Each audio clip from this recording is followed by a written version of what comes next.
In the wake of the Titans, we find the ruins of the past and the blueprints for a brand new future. Join us as we explore the legacies of greatness and the stories of those who dared to lead. Subscribe now and follow the path of the legends today. My sister-in-law forged my signature, drained the trust my late husband left for our son, and flew to Lake Como to buy a vineyard with the money.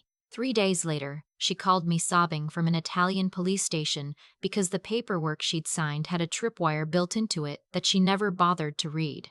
I thought I'd lost everything the morning the wire confirmation came through until my 71-year-old grandmother set down her crossword and said, "Honey, I already took care of it."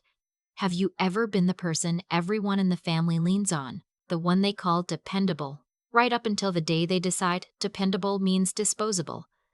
Tell me where you're watching from and what time it is where you are. I want to know who's out there tonight. My name is Delphine, and I'm 33 years old. I run a small estate law practice in Savannah, the kind of office where I know my clients' grandchildren by name, and I keep a box of tissues on every surface because half my job is helping people grieve while they sign things. I'm good at it. I'm careful. I read the fine print so other people don't have to fall through it. That's the part that matters in this story, so hold on to it. 2 years ago, my husband Theodore died. A drunk driver on the Talmadge Bridge took him on a Tuesday in October while he was driving home with takeout. He was 41. We had one son, Wesley, who was 6 at the time, and we had a life that wasn't fancy but was ours. A narrow house on a square with too many stairs, a mortgage we were beating, a garden Theo loved more than the garden loved him back. When the settlement from the accident came through, I didn't spend a dime of it on myself. I put it into a trust for Wesley. Education, a first home someday, a cushion so my boy would never have to choose between a dream and a paycheck the way his father had. I structured it carefully because that's literally my profession, irrevocable. Wesley as beneficiary. Me as trustee. And, because I was grieving and stupid and wanted to believe family meant family, I named a co-trustee, Theo's older sister, my sister-in-law. I'll call her my sister-in-law throughout, because by the end of this I stopped being able to say her name without my jaw locking up. She had always been the golden one in that family. The pretty one, the charming one, the one who could walk into a room and rearrange the light.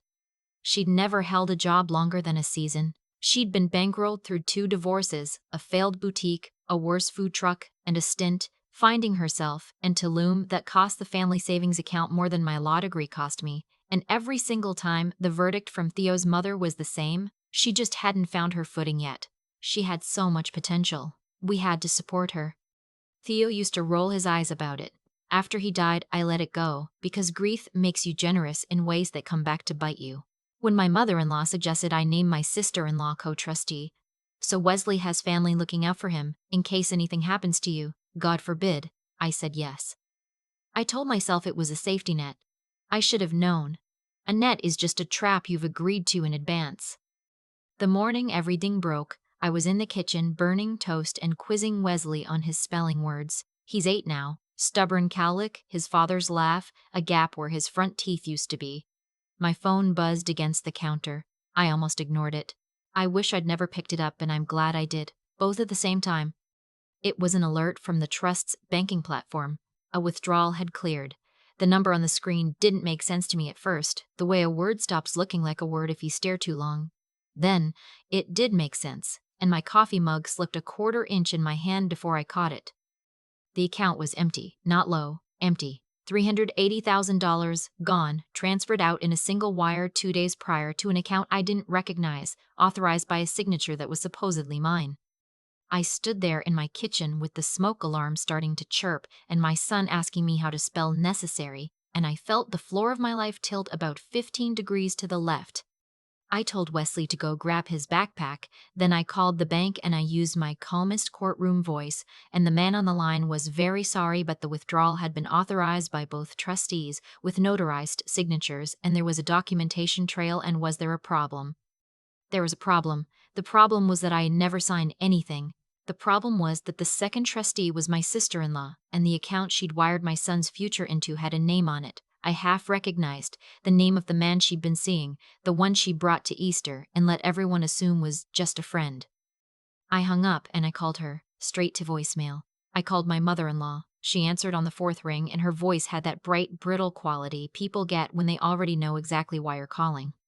Delphine, sweetheart, now don't get yourself worked up. Where is she? A pause. The kind of pause that has a continent in it. She's having a moment for herself. She's earned a fresh start. You of all people should understand that life is short. Life is short. She said that to me. The woman whose son was killed at 41 said life is short to the widow to explain why my child's trust fund was now a vineyard deposit in Lombardy. I want to tell you, I screamed. I didn't. Something in me went very quiet and very cold, like the hush right before the power comes back on, after a storm, and you hear every appliance in the house click awake at once. I told my mother-in-law I'd call her back. I drove Wesley to school. I kissed the top of his head and told him to have a good day, and I watched him run up the steps with his backpack bouncing. 8 years old, the whole reason any of it mattered, and he had no idea his floor had just dropped out too. Then I drove to my grandmother's house. My grandmother, my Nan, raised me from the time I was 11 after my own parents decided parenting wasn't a hobby they wanted to keep up. She'd worked 40 years as a court reporter. 40 years sitting silent in rooms full of lawyers, transcribing every lie, every confession, every careful evasion, every signature on every settlement.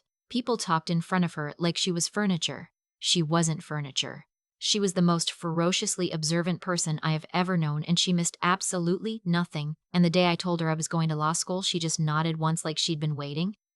I found her at her kitchen table, reading glasses down her nose, pen tapping a folded newspaper. She looked up at my face and she set the pen down. They took it, didn't they? She said. Not a question. I started to cry then, finally ugly and silent, and she pulled out the chair next to her and patted it and waited until I could breathe. 380, I got out. Wesley's whole trust. She forged my signature. The bank says it's notarized. She's in Italy, Nan. She's gone. And the way it's structured, the way I structured it, a co-trustee with notarized authorization, I don't even know if I have grounds. The documentation looks clean. I built the box and I locked myself inside it. Stop, she said it softly. Honey, stop. Breathe. I stopped. I breathed. Now, she said, tell me one thing. When you set up that trust, who notarized the original documents? I blinked at her. What? The original trust paperwork. 2 years ago. Who was the notary? I, me, my office, my paralegals, a commissioned notary. We did it in-house.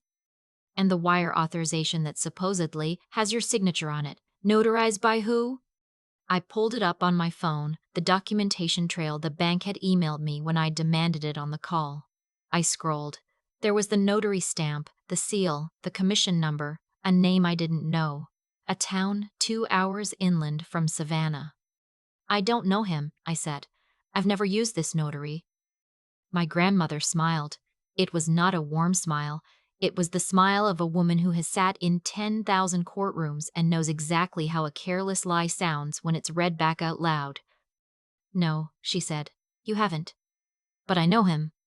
Here's the part nobody in that family knew, because nobody ever bothered to actually look at my grandmother and see a whole person instead of a sweet old woman with a crossword. When I'd set up Wesley's trust, Nan had asked me, quietly, just her and me, to do one extra thing.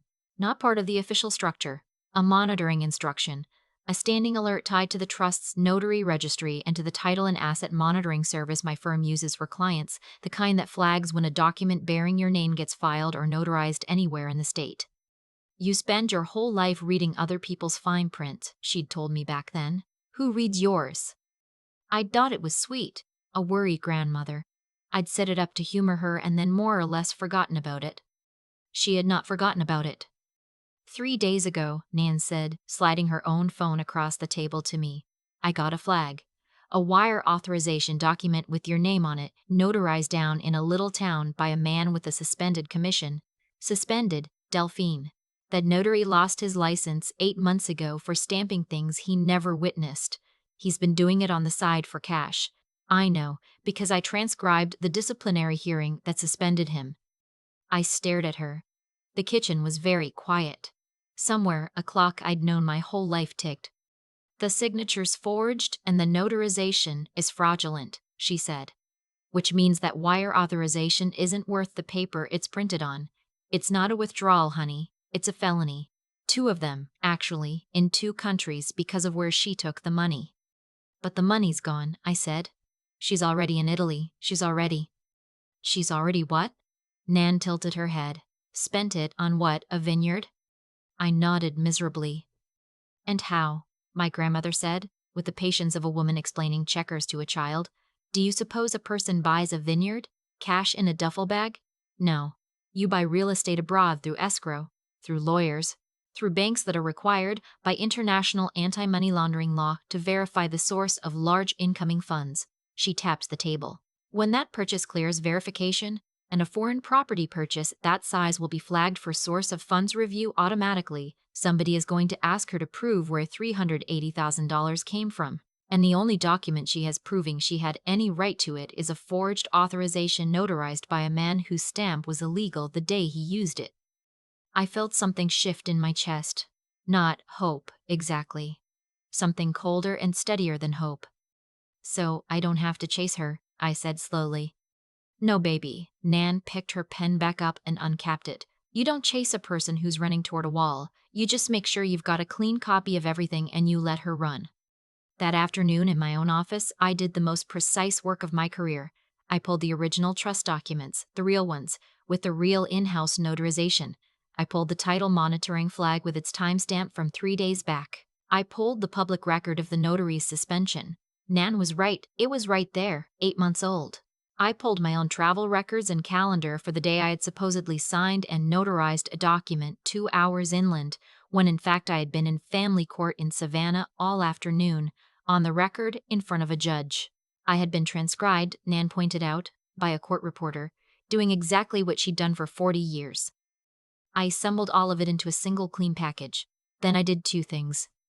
First, I filed a report with the FBI's Financial Crimes Unit, because a forged interstate wire transfer of that size is a federal matter, and I included a courtesy notice that the funds had been used to attempt a foreign real estate purchase, which loops in international cooperation. Second, and this is the part Nan insisted on, this is the part that turned a long legal slog into a 3-day collapse. I had a colleague who does cross-border work send a formal source of funds challenge to the Italian escrow firm handling the vineyard purchase. Not an accusation, just a polite, devastating letter on law firm letterhead, attaching the suspension record and the federal report number, advising them that the funds in question were the subject of an active fraud investigation and that the authorizing document was fraudulently notarized.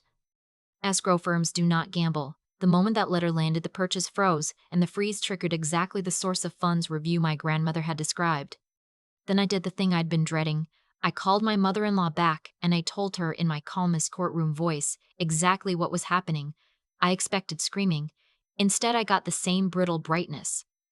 "You're being vindictive," she said. "Your husband would be ashamed of you. Family doesn't do this to family." "Family doesn't forge a dead man's son's trust fund," I said, "and fly to Italy on it." And I hung up, and I felt nothing, which scared me a little and then stopped scaring me. For 2 days, nothing. I went to work. I made Wesley's lunches. I read him a chapter of his pirate book every night and turned off his lamp and sat on the stairs afterward in the dark, listening to the house settle, waiting. On the 3rd night, my phone rang. An Italian number. I almost didn't answer. Then I thought of my grandmother sliding her phone across the table, and I picked up. My sister-in-law was crying. Not the pretty crying she did at funerals. The real kind, the hiccuping, panicked kind. The kind that costs something. "Delphine. Delphine, oh my God, you have to help me. There's been a mistake. The bank flagged the transfer. They're saying the money is... They took my passport. Delphine, I'm at a police station. They're saying fraud. They're saying the notary... I don't understand. You have to call them and tell them it's fine. Tell them I had permission, please. You're the lawyer. You can fix this." I sat down on my stairs in the dark. Wesley's lamp was off. The house was quiet. "You signed my name," I said. It wasn't. Your mother-in-law said it was fine. She said you'd understand. She said it was as good as family money." "It was my son's money," I said. "Theo's money. For Wesley. You forged my signature onto a document a disgraced notary stamped. And you wired my child's future into an escrow account in Lombardy, and now you're calling me to fix it." Silence on the line except for her ragged breathing and, distantly, someone speaking firm Italian. "I can't help you," I said, and then, because it was true and because I wanted her to carry it, "I'm not going to help you. The funds are frozen. The investigation is federal. You should tell them the truth. All of it, including who told you it would be fine. That's the only thing left that might help you, and it won't help her." "You're going to let me go to prison," she shrieked. "Over money?" And I thought about Theo on that bridge with the takeout going cold. I thought about Wesley asking me how to spell necessary. I thought about my grandmother reading her fine print for 40 years while lawyers talked over her head. "It was never about the money," I said. "It was always about who you decided I was when you thought I wasn't reading." I hung up.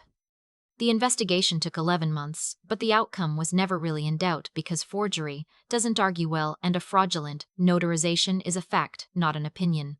The funds came back, every dollar plus the interest that had accrued in the frozen escrow account, which felt like a small joke the universe told just for me. The vineyard sale collapsed and the seller, who'd been promised a quick cash buyer, was not gracious about the wasted time. My sister-in-law spent 4 months in an Italian detention facility before she was extradited, and then she faced the federal charges here and she pled out.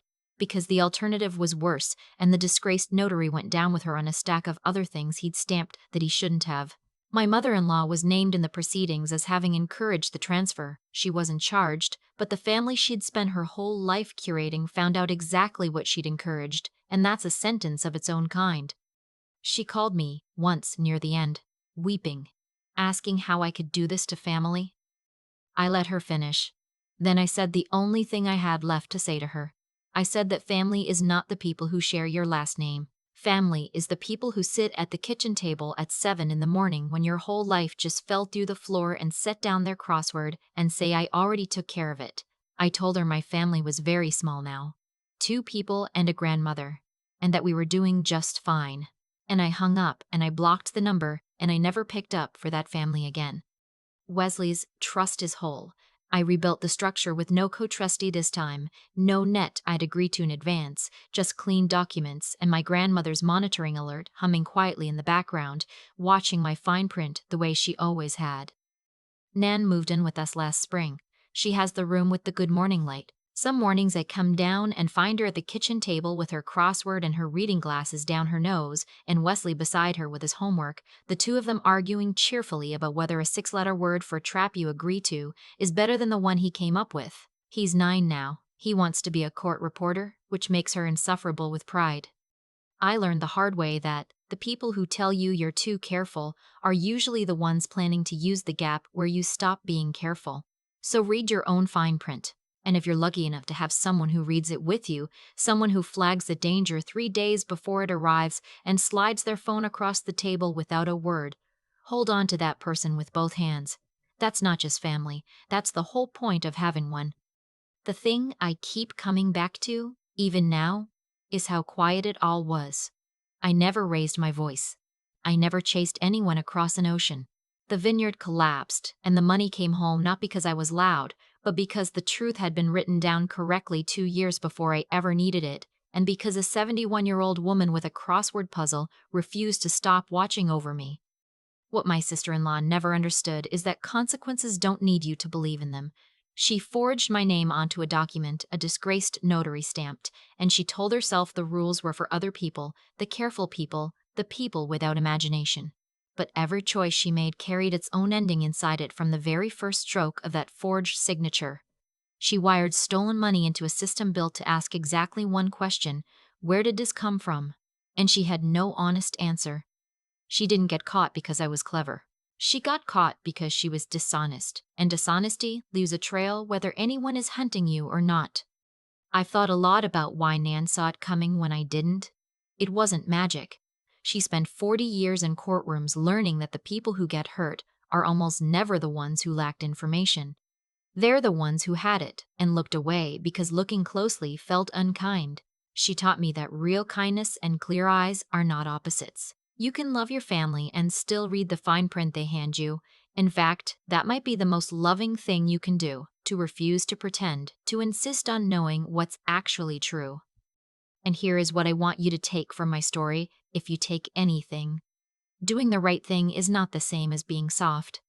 I could have wired my sister-in-law bail money out of guilt and called it forgiveness. That wouldn't have been goodness. That would have been cowardice wearing goodness like a coat. Real character means you protect the people who can't protect themselves. And Wesley couldn't protect himself. He was 8, even when protecting them costs you the comfort of being liked. But character alone wouldn't have been enough. I needed to understand the systems I was inside of, the law, the notary registry, the way money moves across borders. Knowledge is what turned my anger into a plan instead of a tantrum, and I needed the stubbornness to wait 3 days in the dark on my own staircase, doing nothing, trusting the trap to spring, when every nerve in my body screamed at me to act. Goodness without sense gets exploited. Sense without backbone gives up. Backbone without goodness becomes the very thing it's fighting.